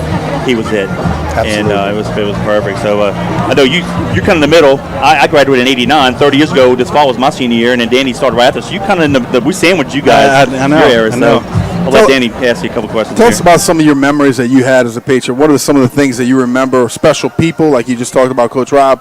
Who are some of the people that you remember, the times that you remember, maybe even players that you played with, so some of the listeners out there could kind of remember some of the same? Well, you know, I think we all remember Coach Corey, right? Because he was our first experience coming into Curtis. Yep. And you know, so that's always a good memory. Just great friends. You know, we spent so much time together. It's family. Yeah. And you know, as we get older, we all go our separate ways and we're doing our own thing. But everybody, you know, and it was nice to talk to Coach JT tonight and haven't seen him in a bit, and so it was good. It was good. You know, he was also a father figure in my life. No doubt about it. Once a Patriot, always a Patriot. Absolutely. We talk about that all the time. We've got, you know, you go on through life, but there's never going to be another time like high school. Right. You know, you build those relationships. One of our slogans, I guess, as of late has been building champions for life. Mm-hmm. So how do you think some of your experiences have prepared you for what you're doing now? Oh, well, I'm a psychotherapist now, you know, and I'm a counselor. So, and I worked in hospice for about 6 years, and I don't think you get more real and tougher than that emotionally. And you know, I think being able to deal with adversity and being able to keep an optimistic look on things, some perspective on things, and having that Christian foundation was just a strong part of my life, you know, and I'm thankful for it, you know, and it's really helped me get through some tough times, personally and professionally, you know, and I'm trying to instill it in my children. That's what it's all about. Absolutely. You know. Craig, this is Coach JT's 50th season coaching That's the amazing. Patriots. I know. That's awesome. Can you imagine that? As a junior, I contributed to winning his 200th victory. Danny, as a freshman, contributed to winning his 300th victory. And in our first year broadcasting, we called his 500th victory. And then we also, in 14, broadcasted his 600th game as head coach of the Patriots. That's amazing. Yeah, he's at 569, Yeah. 64-6 overall. Yeah. And I mean, it's amazing. So, just short-term view in the varsity, what did Coach JT mean to you, or what did it mean to you to play in the Patriots during that little 4-year stretch? Oh, it meant the world to me. You know, I was fortunate enough to be a 3-year starter. So, luckily, I did start my sophomore year because I got to be part of a winning state championship. Sure. You know, people get blown away all the time when I tell them I lost 3 football games total in my 4 years in high school. Yeah. But I lost 4, so yeah. you lost less than that. So. and I tell them, and we were kind of considered one of the weaker classes when we graduated because we only won 1. Yeah. But it's just commitment and it's dedication and it's a brotherhood and you know what I try to tell my sons here in Mandeville, it's, you know, when you're part of a team and you want to be a championship team, you're not playing for yourself. Right. You're playing to not let the guy next to you down because you know what he's going through because you're going through it too. And, you know, when you get 100 guys going through that, that's a pretty strong bond. Oh, and that's been going on for 50 years. Oh, absolutely. That's strong. I love that. Gotta tell you, just to relate to that, I told this story in college, professionally, and then even after. I never had a huddle like I had when I was at John Curtis. Because when I stepped in that huddle and I looked in the other guy's eyes and they looked back in mine, we would die for each other. We were all on the same page, blood, sweat, and tears till the end. And there was no other experience that I ever had like that in football, period, after that. So I can relate to that totally. And honestly, I don't think you find it in many places. Yeah. You know, I played rugby at LSU, and I was the captain of the rugby team, and we had guys from not only all over the state, but all over the country and all over the world. And, you know, to try to – I was, again, fortunate enough to be the captain of that team when I was a senior and try to instill some of that. And it was just a foreign concept to be accountable to your teammates. You know, and we were fortunate to be able to get it going in the right direction, and we were really successful. But I got that from being a Patriot. So, some special moments during your 4 years, whether it be a game or practice, what sticks out in your mind? When you think of your career, what comes to your mind first? Well, winning a state championship when I was a sophomore, playing in 4 state championships in baseball. That was pretty special. That's true. I remember that. What position? I was a utility player until I got too big. You know, I was an offensive lineman, and I just kept growing, right? I hear that. So I'm a quarterback. I look like an offensive lineman.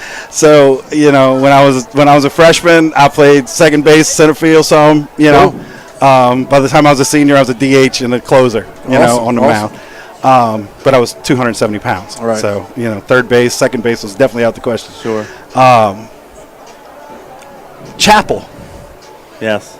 You know, Chapel. You know, hearing Mr. Curtis and sometime having that snake underneath that bucket and, you know, opening that things up. And, you know, just that type of atmosphere was pretty special, pretty cool.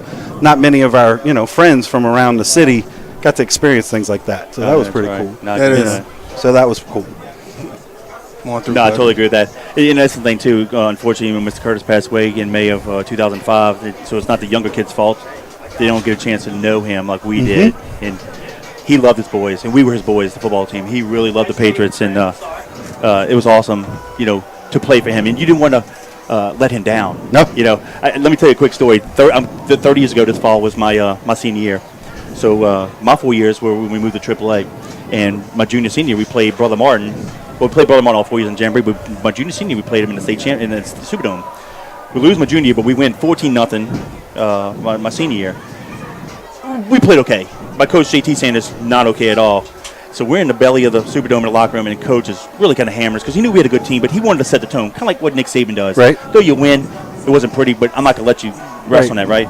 So Mike Zerline transferred in. His dad was offensive line coach at Tulane, and he's sitting right next to me and stuff, and he's all excited because he didn't win much when he was in Texas. Right. He's all excited, like, man, 14-0, and he was starting for us. Well, all of a sudden you hear this ruckus coming in the corridor, and it's Mr. Curtis, and he's strutting in like it's a state championship. And he comes in with the ones up, right? He goes, how sweet it is! Like this. And Coach JT right in the middle, because he was kind of getting reaming us the right act. He turned around and says, it ain't sweet, get out of here. And Mr. Curtis did a whirly bird and went, no, it's not. And he walked right out. And Mike looks at me with this look on his face like, we're not in Kansas anymore, Toto. You know, like, what did I get myself into? Exactly. He's like, I'm excited we're in a 14-0 deal. But then to show you the passion that Mr. Curtis had. He did. But he was trying to burst Coach JT's bubble. Not intentionally, but still, coach like, get out of here, Dad. That's not sweet, But fortunately, we won the state championship that year in December, so he really got a chance to do it good then. Yeah. So, but the kids don't get a chance to see that, and I got a good story from Mr. Kurtz to tell. So Yeah, no, he was great to have on the sidelines, and we'd have him in the classrooms, and it missed that a lot. No doubt about it. Yeah, Craig, this is why we do this, man, because I've never met you before, but as Kevin says, we chewed the same dirt. Yeah. So we started doing this a long time ago. Yeah. And but man, it's a pleasure to meet you. We love having you on. Anytime we're around, we want to talk to you again. Absolutely. I'd like to get across a little bit more. Yes, sir. And keep up the good work. But real quick before we let you go, give us a fun fact about yourself. What is something that people may not know, a hobby or anything you do or that you may not know? Curtis related or now? No, anything now. Anything. I mean, do you speak a foreign language? Do you sew? Do you cook? I mean, what's something that somebody may not know obviously, about I love to cook, right? But no, I do. I love to cook. Like to compete in crawfish cooking competitions. Okay. There you go. Okay. I have some good friends that are really good with that kind of stuff. Good. Brad Dufresne Yes. is another 93 grad. Yes. He likes to compete in cooking competitions. Okay. Still good friends with Brad and Scott Curl. Yes. His dad just passed Mr. Bill, away. yes. We lost Mr. Bill. He was a very special man. Yep. I don't know. It's hard to say now. What I spend a lot of time with my boys. Well, good. That's great. We're going to be a fan, man. That's an important job in itself. Yeah, I got a sophomore and a 7th grader. There you go. That's fantastic. Take it right here. Yeah. Fantastic. If you don't mind, I'm going to take a picture with you, Craig. Get somebody to document this and get Robbie in. Take it for us.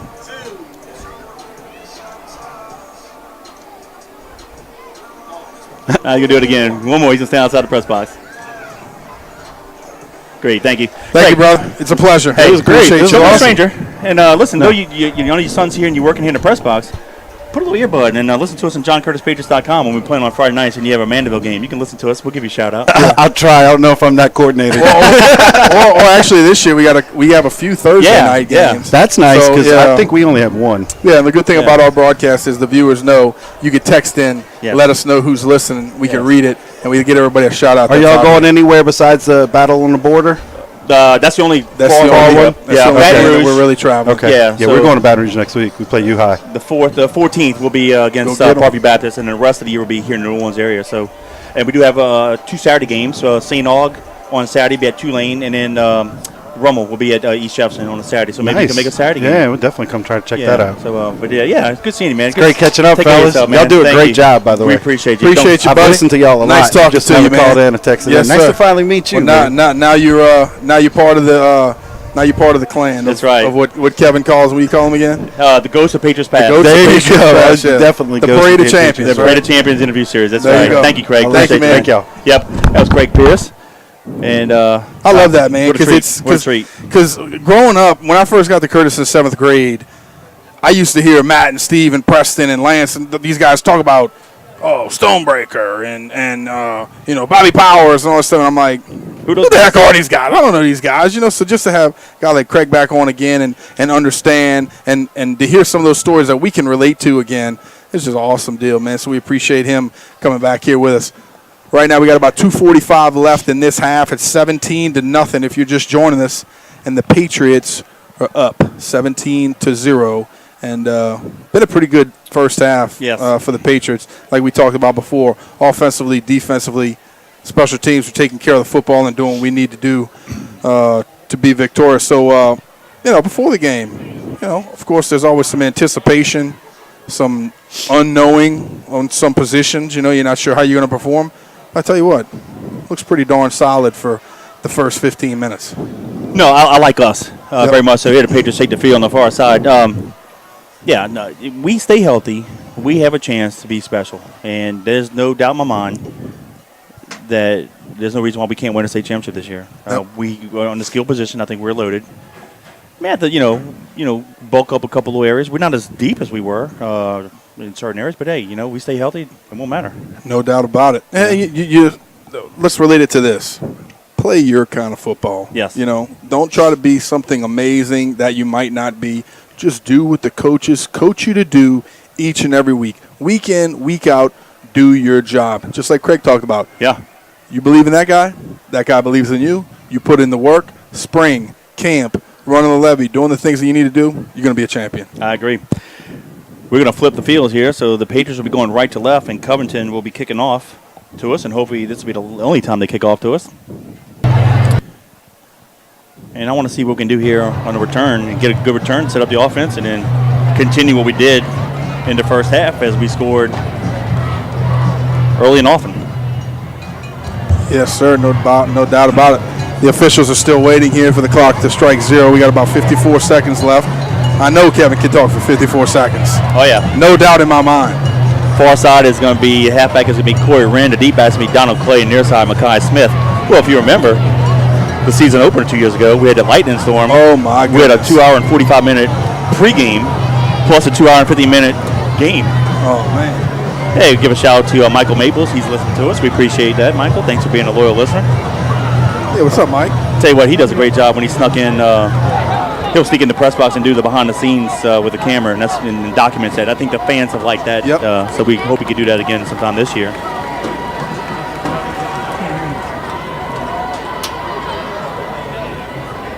Yeah, if we can get a wall and get the ball to Corey Wren.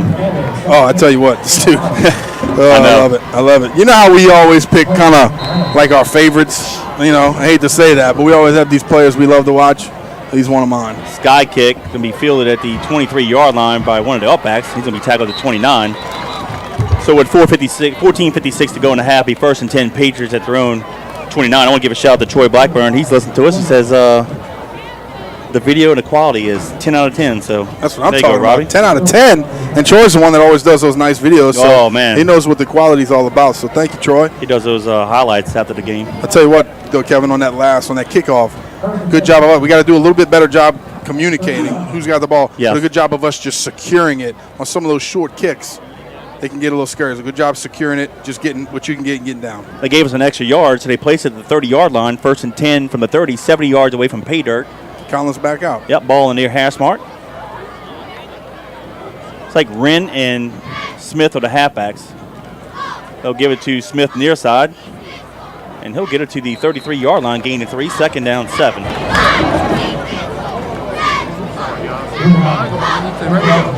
Good job of that initial block right there by the running back. Kicking him out. Mekhi cut up in the hole. Offensive line is doing a good job blocking. Nice gain on 1st down.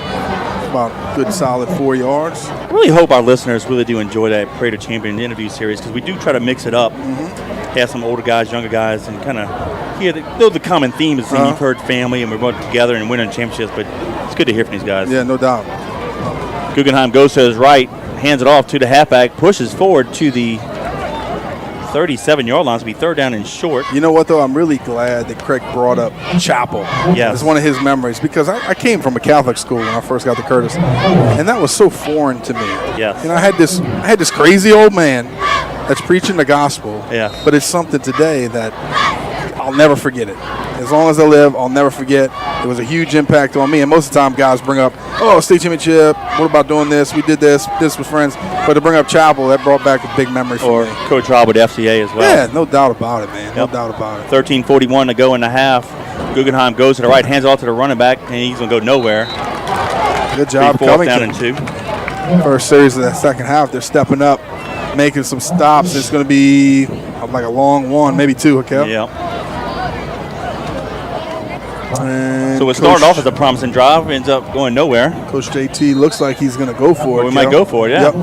Why not? Well, if you get number 3, you can do a little fly sweep with him. He just checked in the game. Let's see what happens. And number 1, Shane Goings, he checked out. He's another guy that can really get after it speed-wise. Yep. 4th and 1. Let's see. Option near side, pitches it to Wren. He turns the corner easily, and he's going to be pushed out of bounds at the 43-yard line. I thought for a second he's going to kick it in that 5th gear that he has. I tell you what, Corey Wren overran his blocker, Chauncey. Chauncey's got to know that Corey's the one getting the ball, and you better get downhill in a hurry, because you're his lead blocker. And I tell you what, Corey just ran right up his back. That's how quick he is. But a good job of the Patriots getting the 1st down. And getting on their side of the 50. I like that lead option play and giving it to him. No doubt about it, because the thing about it is you're angling down towards the line of scrimmage, like we said earlier, and Colin can make a great decision on if he can cut it up, get a couple yards, get a first down, kick it out. You got a lead blocker with a guy like Chauncey Crum. Doesn't get much better than that. 12:45 to go in the game. 1st and 10 from the 43-yard line. Running back up the middle. He's at the 30, 25, 20, and he's at a 10-5 push out of bounds at the 1-yard line. Yeah, that was number 7, Makai Smith. And Makai, a 42-yard run. And Makai is a senior. He's about 6 foot, 190 pounds. Looked like he kind of tried to kick it into second gear and tripped himself up at around the 10-yard line. But a good job of the offensive line and opening up a nice hole and getting us a huge gain. 12:38 to go in the game. 1st and goal. Patriots in the 1 ball in the near hash mark. And you know what, Danny, probably with the humidity, because he kind of slowed that. It's Dude, I'm humid out telling there. you. It's hot. I'm still sweating. I know. Not even doing anything. 2 tight end sets, split out right. Guggenheim has a sneak to the left if he wants it. It's a huge hole. There's nobody covering the guard. He'll go right there. Touchdown. I called it. You called it. You knew it. Come on, man. 12:35 to go in the ball game. It's now 23-0 Patriots. Just because you play receiver doesn't mean you don't know. And Kevin, I'm going to try this one as smoothly as I can because I just got and get you taken care of for anything real estate. They're a brokerage firm. Edge Tech to help buyers and sellers. McCready makes a PAT. It's now 24-0. Go ahead, Danny. Yeah, so give Kel a call, 504-298-3948, on the internet at www.exitrealtynola.com. So Exit Realty Nola at 504-298-3948. I want to say thank you for your support of the Patriots. Danny, that was a 6-play, 70-yard drive. Took 2:21 off the clock. The big play was Smith's 42-yard run. Got it to the 1-yard line. Guggenheim took it over from there, and McCready added a PAT, and it's 24-0 Patriots. So, great job there by the offense and going for it. And said, you know what? This is the kind of game you do that. Right, exactly. And look, and we see that sometimes, Kevin, throughout the season, where you might be up on a team by, let's just say, 20 points at half, okay, or 30 points at half. So what does Coach do? He breaks out the 2-minute offense in the third quarter just to practice it, just to go over it, because those are the things that you need to work on. You never know when it's going to be time. Just like we talked about precious points earlier. When is it time to grind? 4th and 1, offensive linemen have to get down to the nitty-gritty, bare their chest and brawl and get down and get us a first down. No, we practice it a lot in practice, but practice speed and game speed are two different things. Hey, we'll give a shout out to Coach Steve Blackburn. He agrees with Troy. He's saying a great job, Robbie, with the audio and video. We appreciate that. Attaboy. Of course, hey, our sponsorships, all the guys who sponsored, that have bought some new equipment. That's why the quality's better this year. Yep. Returner dropped the ball at the 4-yard line. He's inside the 5 to 10. He's dancing around. He's back at the 5-yard line. But they're going to mark forward progress at the 8-yard line. So with 12:26 to go in the game, 1st and 10 coming to their own 8, but great coverage by the Patriots. But real quick, so all the money that we use, it does pay for our trips to go to Shreveport. But Robbie was able to buy some new equipment to kind of enhance the broadcast. That's why you're seeing better quality. So we appreciate all those guys who've donated. No doubt about it. Speaking of, Kel Kopecky just shouted him out. Exit Realty, he's listening to us from Metairie, class of 1991. And, of course, his little son that's over there with my kids, class of 2028. So, yeah, we appreciate you guys. Yeah, Kel and I were teammates. He played receiver as well. Good guy. Thank you, Kel. We appreciate your support. And he gets involved in a little bit of everything. No, he's always there to help out and give us a helping hand. He was like that as a teammate. He was always a great teammate as well.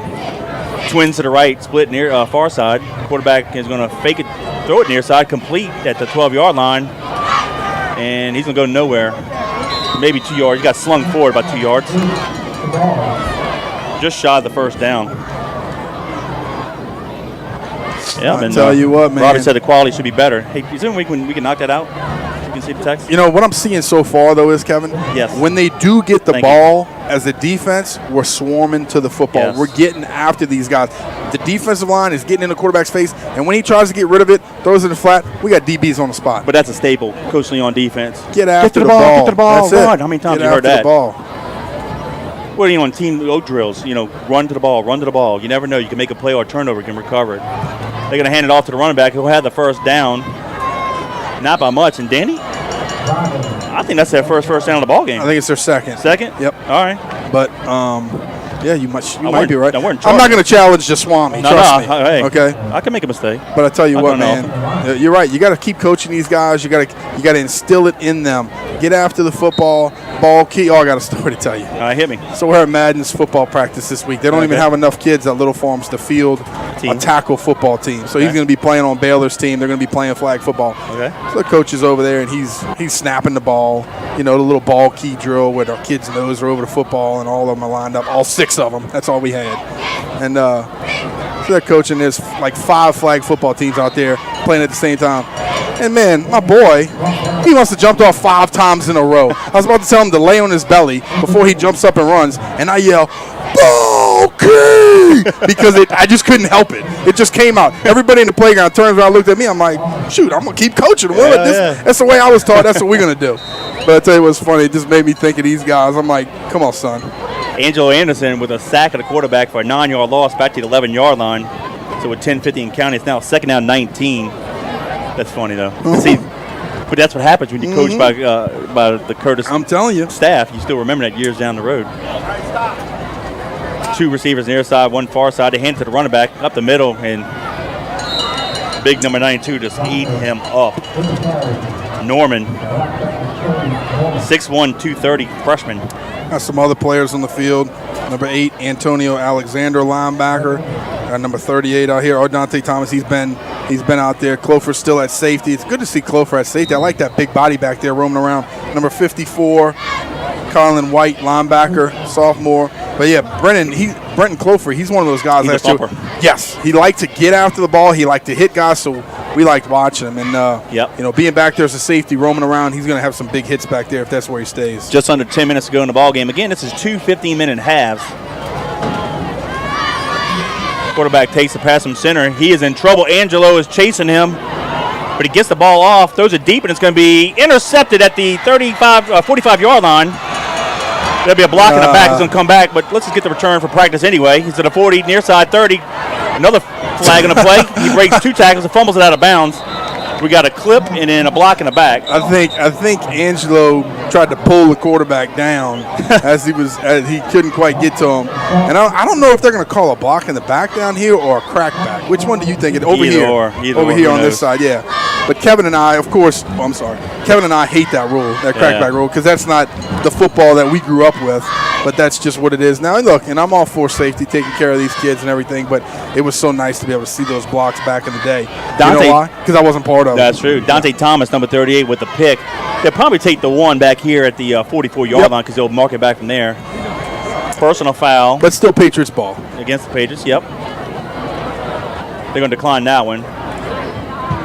And then holding. So it'll be holding from the spot here at the 44. So probably the 34-yard line is where we'll have it with 9:33 to go in the ball game. We'll see where they mark it officially. But yeah, the quarterback, he just aired it out, but good job by Thomas just playing center field.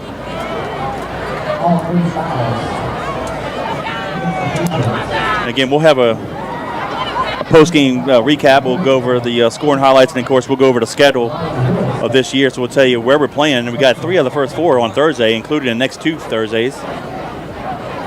And it's going to be an exciting year. And we're going to play 4 games at Tulane this year. What a great... Yeah, 2 home, 2 road. I'll say it like this, and this is just my personal belief, so, you know, whatever. Don't take it to heart.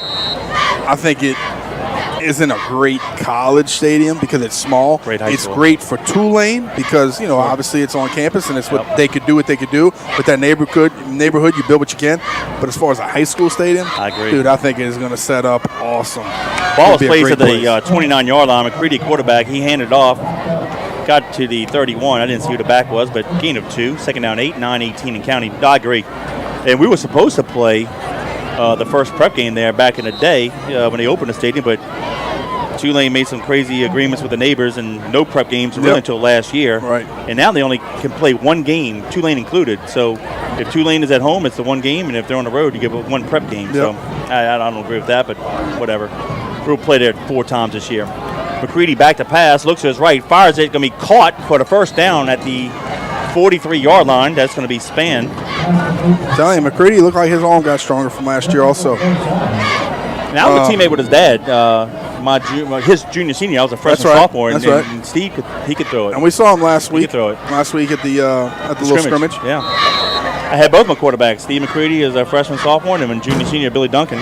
So McCready threw me my first touchdown pass as a sophomore against Destran, and Billy threw my last touchdown as a senior in the semis. So who was better? No, I'm joking. Don't answer. I'll tell you. I'm joking with you. Quarterback keep for 1 yard. I'll say this: as far as touch and putting the ball in a hole, I thought McCready had better touch. Billy was the better option and stronger quarterback at the time. Yeah, he was a bigger, more physical and could throw guy. a little bit deeper. Yep. No. I got a shout out, Kevin, here from Jason Howard. Okay. And he just gave us a little tip. He said, yeah, the big kick out blocks used to be huge on special teams. Can't do those anymore either. And yeah, I agree. We used to love watching those things. And I'll tell you what, you become a good athlete, football, baseball. Oh, Kevin, Jason Howard. Let me tell you something. Jason could throw that sucker in the low 90s in baseball, and he was a great athlete. Went to Oklahoma State and played. And, he was one of those guys. I think, I was a freshman. He was a senior, and I was able to, I didn't really do anything, but as a freshman, I won a state championship in football and in baseball because of those guys. We had a heck of a senior class when he was a senior, and he was guys good. were very, very good. And he's been a loyal listener too. So, Jason, thank you for. And he's even gone down to the lower school and helped out a lot as well. Has. So we appreciate his time. Corey Wren carried the ball in that last play, gain of 2, be 3rd down and 6 from the 47-yard line. And his son, Lil Jason, he's at school too. Oh, nice. And there's a hydration break. So with 7:28 to go in the ball game, we'll take a hydration break. Patriots lead at 24-0. Kevin, here's another shout out that I want to give. Actually, it's another sponsor. And look, I'm going to try to get through this one as best as possible. Mark Bowen, my good buddy Mark Bowen. Mark was a senior when I was a sophomore, one of my offensive linemen. I want to say thank you to him and Nations Lending Corporation. So here it goes. Whether buying a new home or refinancing, Mark Bowen and Nations Lending can help you. Nation Lending offers FHA, VA, USDA loans, and can even help those with 580 credit score and above. Mark is a graduate of 1998 and has over 15 years of mortgage lending experience. He's a proud supporter of the John Curtis Patriots, and you can reach him at 225-573-8688. 225-573-8688. NMLS number 587641. Nations Lending Corporation, an equal opportunity lender. We appreciate you, brother, and your support of the Patriots. We're going to get better and better as we go through the year. We get this thing printed out. We're in the Jamboree phase, but Mark, we appreciate you, brother. We love you. Mark was on our Parade of Champions interview the last couple of years. We went up there to Parkview Baptist and played, so appreciate him and his support and keeping in touch. A couple more shout-outs in the second. Twins near side. Ball right in the middle of the field. McCready checking off. 7:15 and counting. Tight end was lined up on the wrong side when we had Twins to the right. He got to go to the he was to the left. He has to flip over to the right, which he did. McCready rolls to his right. Throws it in the flat, incomplete, be 4th down. I want to give a shout out to Todd Dubio, listen to us out in the Frisco area. Appreciate him. He's another loyal listener, and he's enjoying the quality. So, again, thank you to our sponsors for help paying for that equipment, and thank you to Robbie for working all hard this summer. And yes, sir. I want to give a shout out to my mom and dad, Lionel and Sue Fayard, listen to us in Plano, Texas. Thank you. Love you guys. How about that? What? My mom and dad, too. Bob and Ronnie Wimpron. They are heading out to Seattle to see my sister on Monday. So I hope they have a fun and safe trip. Yvonne and Joanne and the girls. And, love you guys. Another loyal listener, David Mangino, and he's the president of the Oklahoma City chapter. Oklahoma City chapter. Yeah. It's always nice to have chapters around the country. You know who we hadn't heard from? Who's that? Our Phoenix chapter. Oh, that's right. Might have forgotten. Yep. That's right. McCready punts it, angle punt. Let's see where they mark it. That's a good job for trying to pooch punt here. 5 with 6:55 to go with. So good. 24-0. I tell you what, it's cooling down a little bit. Not too much, but a little bit. And well, Robbie cracked the windshield. Got a little breeze blowing in. It's nice, and the humidity's not as bad. But like I said in the first half, it was hotter than the devil's toenails here for a while. Mm-hmm. Good thing I brought another shirt. I think we're at home. Oh, you know what? I made a mistake, Kevin. Early in the game, I talked about Hutch Gonzalez being the coach for Covington. He's the coach from Mandeville. I made a boo-boo. I think I said right. Covington, but I meant Mandeville. But yeah, he's coaching next. But Twins to the left, split near side. They're gonna hand it off up the middle, and he's gonna carry a couple Patriots to the 33-yard line. So we're getting some younger guys in there. Yeah, definitely. Rotate guys in and out. Keep these older guys' legs fresh. You know, got to get acclimated to the heat. Learn the process. Some of these younger guys, this is going to be new for them. You got these 8th graders, 9th graders. This is all new. Got to learn the process. Know how to handle yourself. Travel. Hey, it's only on the North Shore, but I bet it probably took close to an hour to get over here. Easily. You know, no chit chatter on the bus. Take it all business. Be serious. Do what you got to do. I'll tell you what. So far, so good. Yep, 2nd down 2. Split twins to the left. Throws it near side. Caught at the 35. Tackled there by number 5'11", 150-pound. And bring that up the left side here. Across the midfield. Patriots, his record is...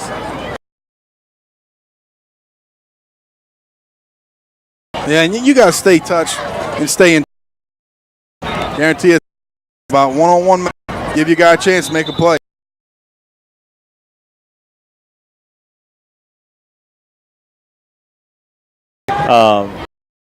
The lead John McKay.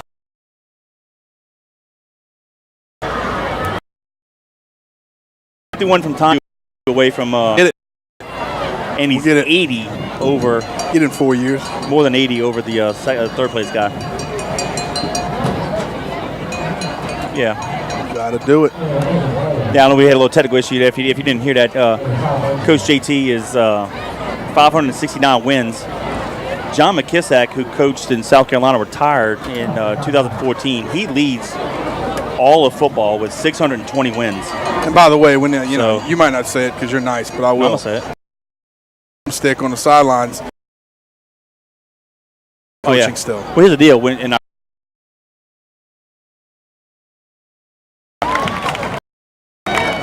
Only because he didn't want his.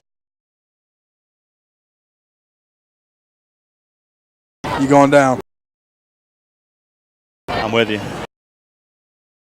To win it because he couldn't care less about it. No, exactly. It doesn't mean anything. There's bigger things in life, and there's more things to teach, and that's why he does it. It's not for the wins. No. It's to teach young men how to grow the right way. Building champions for life. You heard it. All right, so there was a flag, but it's an injury in the play. So it's 2nd down and 10 now at the 41-yard line. We had a little break in the action. That's why we spoke for a few minutes.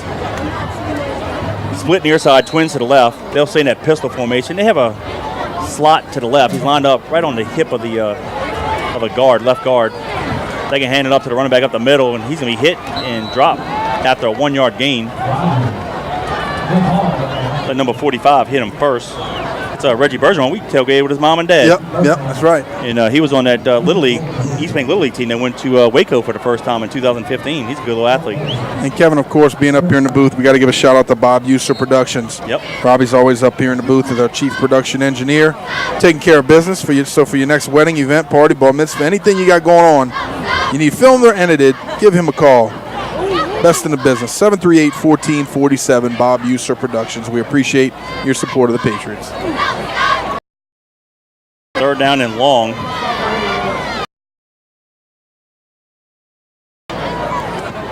Right now in the Jamboree, 30 years ago, we played Covington, and that was the only loss that I had.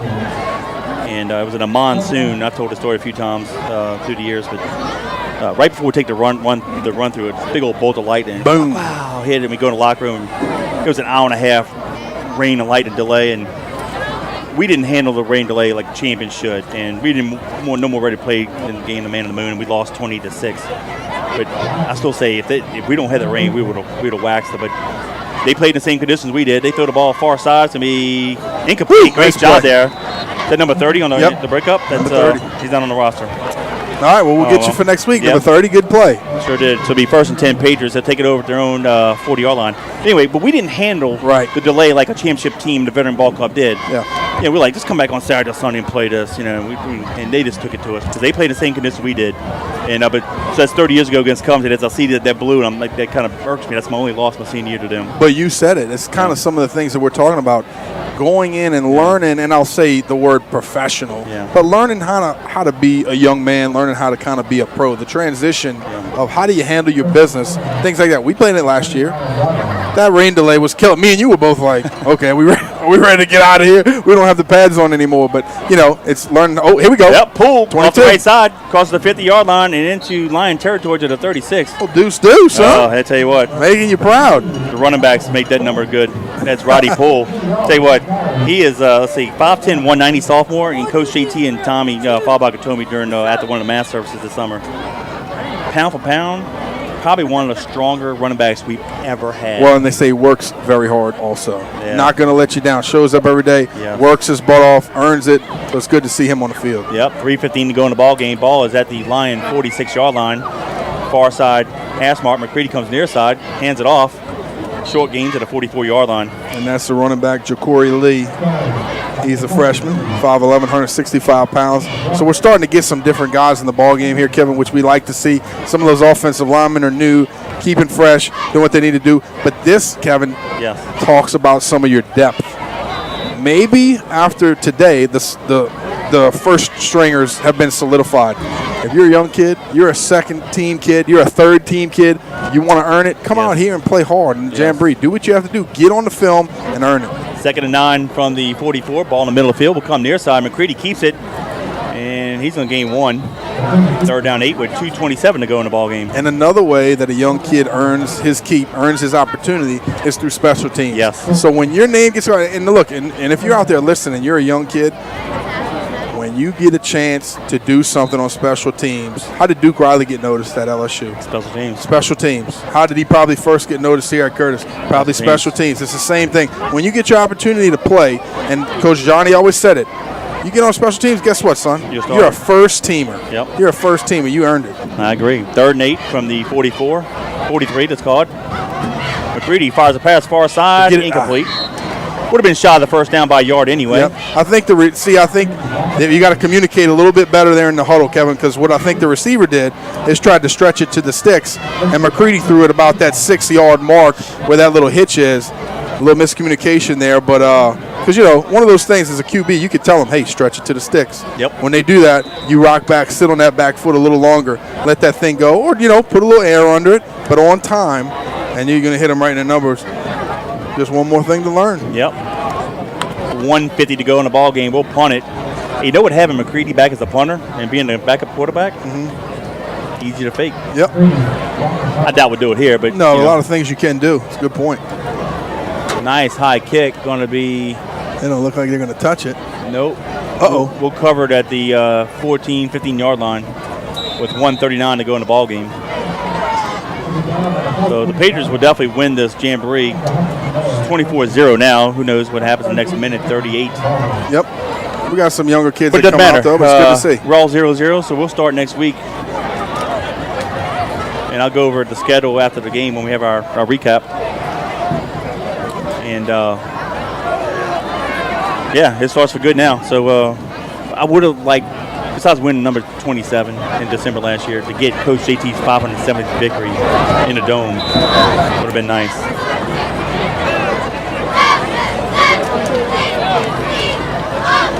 It's taking a while for Covington to get on the field. I didn't see a timeout being called. Well, they may be just trying to get their the 25-second clock's already down to 10. Different guys in. They may have a delay a game. Not sure if they had injuries or not, but yeah, they're rotating some younger guys in as well. 5 seconds, then I can get it off. Nope. No way. 2-1. No, delay game. The officials tell them to just pump it back up. Oh, okay, I see.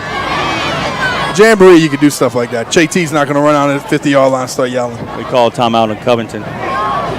No, I think they tried to call timeout because they saw. Well, there they go. Another offensive lineman's running. Let's do this. We'll speed it up a little bit. All right, so we're going to have Landry Walker at Berman next Thursday. Now, local people, that's going to be on Cox Cable. We want you to still go to the game if you can. If not, watch this on JohnCurtisPatriots.com. No doubt about it. I'll turn us up.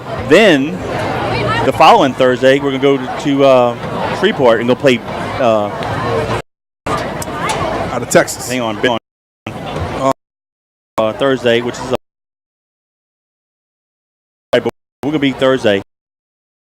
And then when we come back, it would have been a Thursday game on the 20th. Tulane against Pan Am to play Warren Eastern.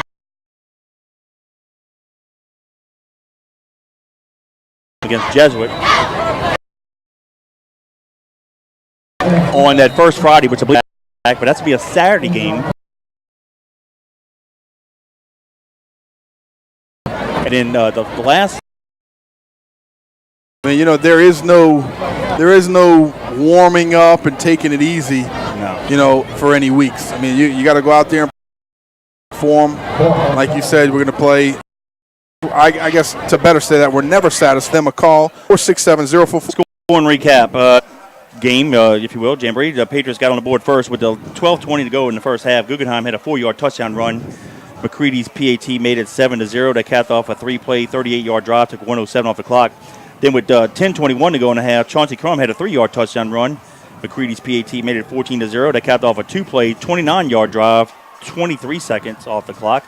And then right before the half, with 3:16 to go in the half, McCready nailed a 27-yard field goal.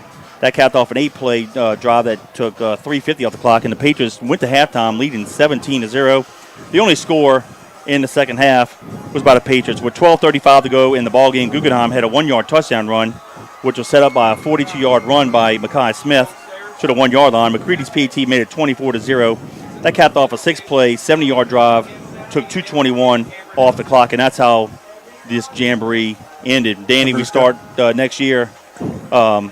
Next week against Landy Walker. So your thoughts on today and what would happen? What's going to happen next year? Well, I'll tell you what. Today, I'm pleasantly. I'm not surprised, but I'm pretty happy about what we've seen so far. Of course, it's never as good as you think. It's never as bad as you think. You got to get in the film room, make your corrections, do what you got to do. These guys are going to coach them up big time this week.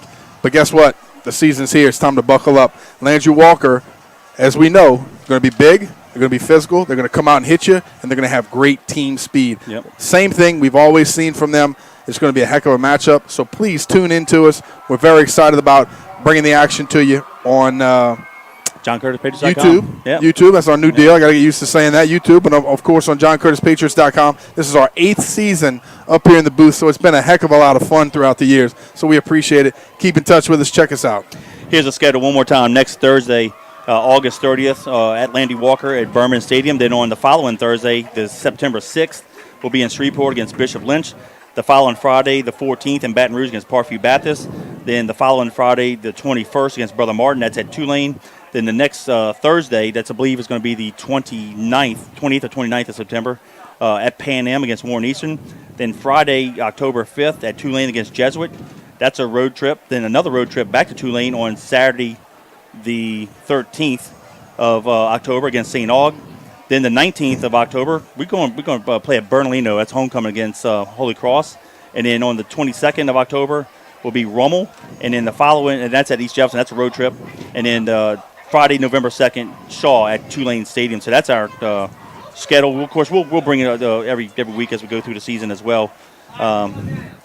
Kevin, if I can, let me run down these sponsors one more time, because, of course, tonight we got some things going on, a lot of things we have to talk about, and we only had 30 minutes to do it. So we want to say special thanks to, of course, Walton Bill Sanchez, Moe's Pizza, Plum Street Snowballs, Faubaca Health Direct Primary Care, Elite Baseball Development, River Parish Disposal, Bob User Productions, National Temperature Control, Prep Fan Sports, Nations Lending, and, of course, Exit Realty. So we want to say thank you guys. God bless you. We couldn't do this without you. So, man, stay tuned. We're going to be back. Any final thoughts for you before we sign off? No, just excited to be back, man. We are, like I said, it's our 8th season. It's always a pleasure being up here in the booth with you guys.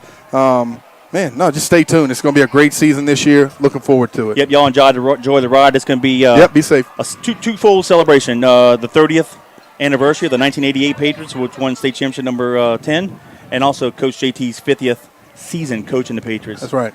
So we're going to bring a lot of things to you trivia-wise, and some guest speakers at halftime, part of our Parade of Patriots interview series. So we appreciate you guys. So that's right.